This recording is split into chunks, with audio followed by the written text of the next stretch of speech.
ਬੱਲੇ ਉਹ ਬੈਠੇ ਹਣੀ ਪੱਦਲ ਵਰਗੇ ਉਹਨਾਂ ਕੋਲ ਚੱਲਦੇ ਆ। ਹਣੀ ਓਏ, ਉਹ ਜੰਟਾ ਤਾਇਆ ਤੁਰਿਆ ਆਉਂਦਾ ਓਏ।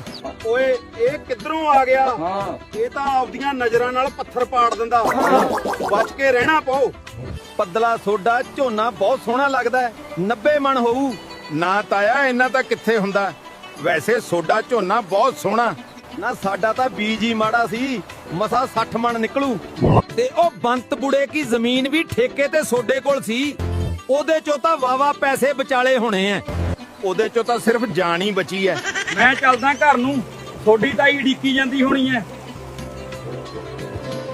ਓਏ ਪਤਲਾ ਤਾਏ ਦੀ ਸ਼ਕਲ ਬਣਾ ਕੇ ਚੱਪਲਾਂ ਨਾਲ ਕੁੱਟ, ਜੇ ਇਹਦੀ ਨਜ਼ਰ ਲੱਗ ਗਈ 20 ਮਣ ਦਾਣੇ ਵੀ ਨਹੀਂ ਹੋਣੇ।